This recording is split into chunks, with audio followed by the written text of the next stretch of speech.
So I often use the language, and it's a common language that is used in meditation about this moment and moment to moment, and what are you noticing this moment, and that I understand why that language is there and why I use that language, but it actually ends up pointing to um, a weird way of looking at life. So you might have noticed, maybe you didn't, that the number of times I used flow in the word flow in meditation tonight. Because really, when we look at things as moments, as these finite things, we're really shortchanging ourselves.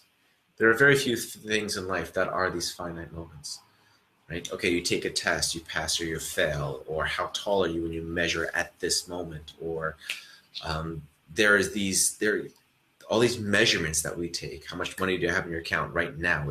We have these moments and these finite things, but we end up using that as our primary yardstick often. We forget that life is a journey.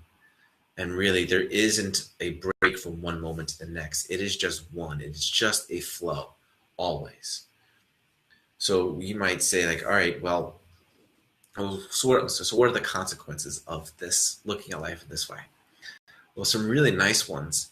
One is that it eliminates this idea of lack.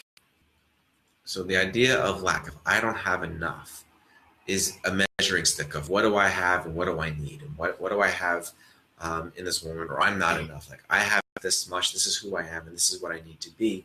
But that is a measuring stick of where you are at a particular moment. But if you consider it like a flow, and life is a flow, all of a sudden you're flowing. This is okay where I'm right now, but I'm flowing somewhere new. It's always in change. Our breath is never, you don't have a moment of your breath. Your breath is always flowing, right? And when you can just say, well, this is what's here now. Like this is where I am on my journey at this moment. Always the idea of I don't have enough doesn't even make sense, because I'm in a flow. I'm part of this journey, right? And on your individual journey, you always have exactly what you need. Always have exactly what you need. You might be like, I don't have enough to pay these bills, or I don't have enough to this, but you have exactly what you need. It's just a different definition of need. It also eliminates this idea of looking at life as a journey, and yourself as a journey, that it eliminates this idea of failure. And this is from like the fear of failure is I'm not gonna do well. I'm gonna fail at this particular thing. I'm gonna fail at running a business. I'm gonna fail at this at going to school, or I'm gonna fail at writing this book. And really, that is also, again, based on a moment thing.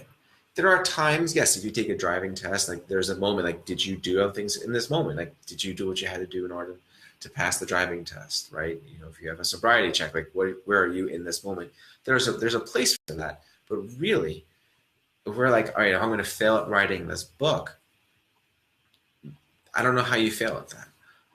I really don't, right? Because writing, it's a journey. It's a process of unfolding. This is how this thing's going to unfold, right? And some people say, well, I'm going to fail, so I'm not even going to try.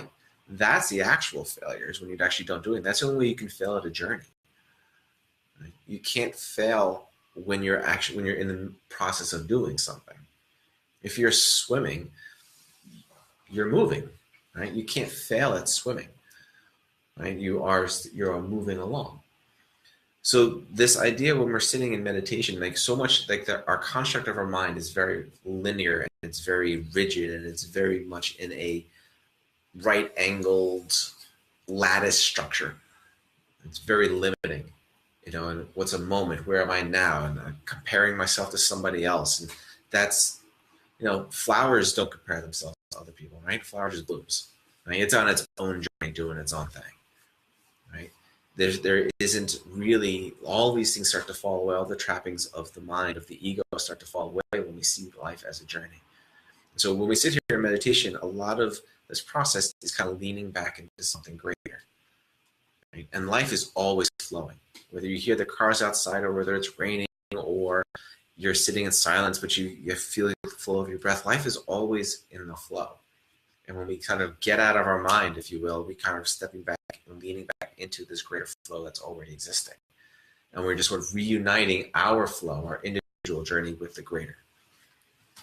And there isn't, that's when people say, oh, I'm not good at meditation, or I didn't meditate well, or I failed at that. Like you can't, right? It's such a weird construct of the mind. But the idea really is that you're leaning back and just connecting with what is already here. And you're just training yourself not to be so much in that rigid mindset of moment to moment to moment to moment to moment. By the time you finish saying the word moment, I don't know, it's already passed, and there's like 100 more that have already happened. So when we consider there's such freedom when we see things as a journey, when we see things as a flow. I often use the stock market as an example. I know very little bit about the stock market, but I see the graphs, and they're all, zigzaggy up and down all over the place.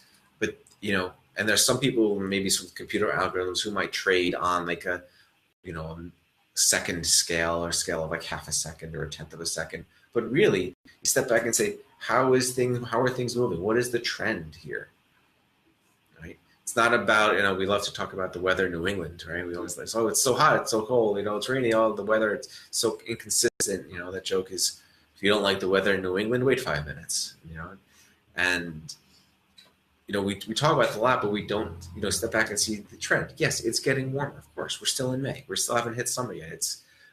Who knows? Maybe it'll be 45 tomorrow. New England, could happen at the end of May, sure. But the trend is removing this. When we get lost in like the individual finite measurements, we lose sight of the larger, we lose sight of the trend.